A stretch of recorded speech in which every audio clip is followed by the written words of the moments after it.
स्वागत है झारखंडी हिंदी न्यूज पर। चलिए जानते हैं झारखंड की छोटी बड़ी सभी महत्वपूर्ण खबरों को।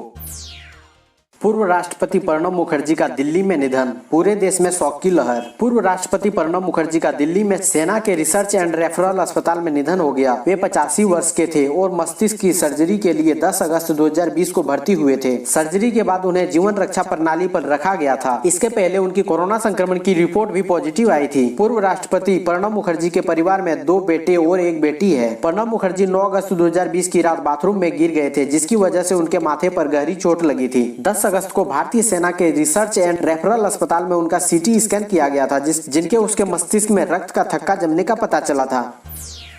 लालू प्रसाद यादव को रिम्स डायरेक्टर के बंगले से दोबारा जेल भेजने की मांग। झारखंड हाई कोर्ट में पीआईएल दर्ज। चारा घोटाला मामले में सजा काट रहे आरजेडी चीफ लालू प्रसाद यादव को दोबारा से जेल भेजने को लेकर पीआईएल दायर की गई है। यह याचिका झारखंड हाई कोर्ट में दायर की गई है। यह पीआईएल मनीष कुमार की ओर से दायर की गई है। याचिका में कहा गया है कि लालू प्रसाद यादव चारा घोटाला के दोषी हैं। ऐसे में लालू के नाम पर रिम्स के डायरेक्टर का बंगला अलॉट करना कतई सही नहीं है। जेल मैनुअल का उल्लंघन है। ऐसे में लालू यादव को होटवार जेल में तत्काल शिफ्ट किया जाए।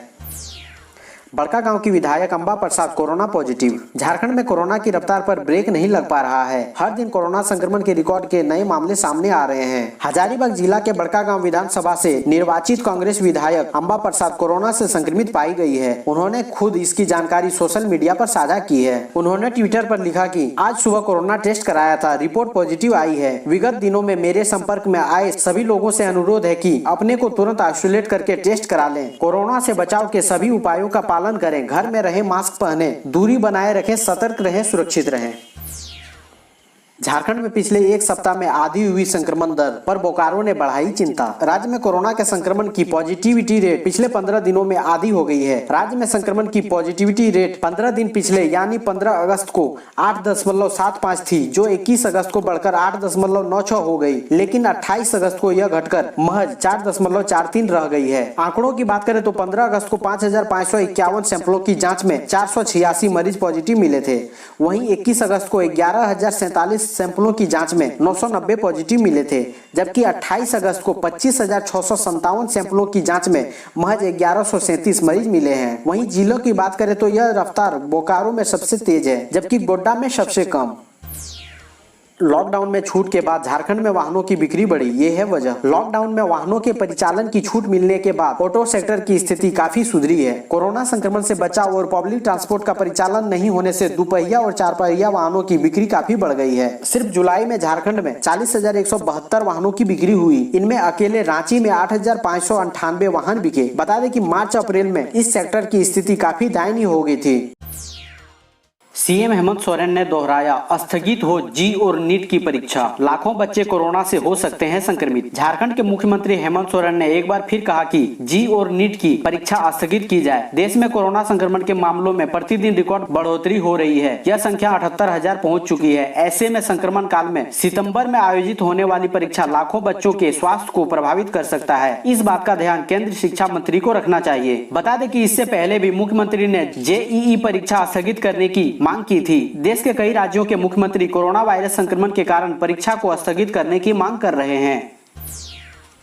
झारखंड में अंतर्राज्यीय बस परिचालन न होने से बिहार के छात्र परेशान। बिहार में रहने वाले हजारों अभिभावक परेशान हैं और समझ नहीं पा रहे हैं कि कैसे रांची या झारखंड के दूसरे जिले तक पहुंचा जा सके। बसों के नहीं चलने से उनकी परेशानी बढ़ी है। केंद्र के स्पष्ट निर्देश के बावजूद झारखंड सरकार अंतर्राज्यीय परिवहन की अनुमति नहीं दे रही है, इसलिए बस संचालक भी परेशान है। झारखंड में एक जिले से दूसरे जिले के लिए बसों के संचालन की अनुमति दे दी गई है और माना जा रहा है कि सोमवार से यह व्यवस्था दुरुस्त रहेगी। इसे देखते हुए कई अभिभावक बच्चों को लेकर सीमावर्ती जिलों तक पहुंच सकते हैं और वहां से सीमा पार कर रांची के बस पकड़ने की सोच रहे हैं। हालांकि इसमें भी कम खर्च नहीं है, इसके अलावा घंटों की मशक्कत भी है और अनिश्चितता भी। हालांकि परीक्षा के लिए छात्र और अभिभावक किसी स्तर पर परेशानी मोल लेने के लिए तैयारी में है। साइबर अपराध के शिकार बने Giridih DC, Facebook account hack कर दोस्तों से मांगे गए पैसे। गिरिडीह के डीसी राहुल कुमार सिन्हा का फेसबुक अकाउंट हैक कर साइबर अपराधी उनके शुभचिंतकों से पैसे मांग रहे हैं। इस अकाउंट को तत्काल बंद कर डीसी ने इसकी शिकायत साइबर पुलिस से की है। साइबर पुलिस मामले की जाँच कर रही है। साइबर अपराधियों ने 4 दिन पूर्व उनका फेसबुक अकाउंट हैक किया था। डीसी को इसकी जानकारी बाद में अपने एक शुभचिंतक के जरिए हुई। कंडक्टर यात्रियों को सेफ्टी से संबंधित देंगे जानकारी। बॉडी टेम्परेचर जांच के बाद मिलेगी बस में एंट्री। झारखंड में 1 सितंबर से बस सेवा शुरू हो जाएगी। अब सफर करने वाले यात्रियों को हवाई यात्रा के दौरान जिस तरह सेफ्टी से संबंधित जानकारी दी जाती है, वैसे ही बस कंडक्टर भी यात्रियों को जानकारी देंगे। बताएंगे कि एक जगह बैठें, हाथ को सैनिटाइज करें, मास्क लगाकर ही सफर करें। वहीं बस में प्रवेश करने से पहले यात्रियों का बॉडी टेम्परेचर भी मापा जाएगा। दरअसल यह निर्देश जिला प्रशासन की ओर से बस संचालकों को दी गई है।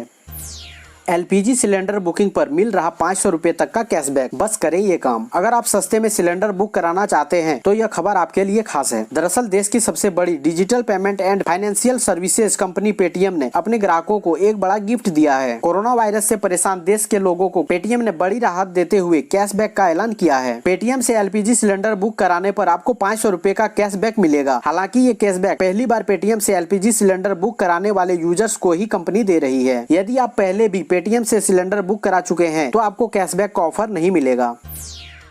झारखंड के कृषि मंत्री ने कोरोना को पराजित किया। ट्वीट कर बाबा वैद्यनाथ बासुकीनाथ को दिया श्रेय। झारखंड के कृषि मंत्री बादल पत्रलेख ने कोरोना को पराजित कर दिया है। उनकी दूसरी कोरोना जांच रिपोर्ट नेगेटिव आई है। एक सप्ताह पहले 23 अगस्त को बादल की कोरोना रिपोर्ट पॉजिटिव आई थी। इसके बाद वो आइसोलेट हो गए थे। अब उन्होंने खुद ट्वीट कर कोरोना नेगेटिव होने की जानकारी दी है। उन्होंने कहा कि बाबा वैद्यनाथ और बाबा बासुकीनाथ के आशीर्वाद से ठीक हुआ हूँ। बाबा वैद्यनाथ व बाबा बासुकीनाथ के आशीर्वाद से आज मेरा कोरोना टेस्ट रिपोर्ट नेगेटिव आया है। मैं अपने सभी शुभचिंतकों को धन्यवाद करता हूं, जिन्होंने अपने प्रार्थनाओं व दुआओं में मेरे स्वास्थ्य लाभ के लिए शुभकामनाएं देकर इस बीमारी से लड़ने के लिए हिम्मत बढ़ाई और हौसला बढ़ाया। भारत में 30 सितंबर तक अंतर्राष्ट्रीय उड़ानों की आजावाही पर रोक बढ़ी। अंतर्राष्ट्रीय कॉमर्शियल उड़ानों की आजावाही पर 30 सितंबर तक रोक लगा दी गई है। सरकार ने कुछ उड़ानों को छोड़ भारत से दूसरे देशों में आने और जाने वाली उड़ानों पर रोक को बढ़ा दिया गया है। वहीं गृह मंत्रालय द्वारा मंजूरी प्राप्त उड़ानों पर यह रोक लागू नहीं होगा। साथ ही कार्गो उड़ानों को भी इसके लिए छूट है। एक और जहाँ घरेलू उड़ानों में वृद्धि देखी गई है, वहीं दूसरे देशों से आने वाली और वहाँ जाने वाली उड़ानों पर अभी रोक जारी रखने का फैसला लिया गया है। बाबा धाम में ऑनलाइन एंट्री पास की सुविधा शुरू, ऐसे करें रजिस्ट्रेशन। हाई कोर्ट और राज्य सरकार के निर्देश पर बाबा वैद्यनाथ और बासुकीनाथ मंदिर में पूजा के लिए सोमवार से झारखंड के आम श्रद्धालुओं के लिए ऑनलाइन एंट्री पास की सुविधा शुरू हो गई। देवघर डीसी के अनुसार झारखंड दर्शन.nic.in पर लॉगिन कर अपना पंजीकरण कराना होगा। एक व्यक्ति 4 लोगों के लिए अधिकतम ई पास निर्गत करा सकता है। दिए गए समय के आधा घंटा पहले श्रद्धालुओं को अपना निर्गत पास लेकर देवघर के मानसिंगी फुट ओवर ब्रिज के समीप पहुंचना होगा।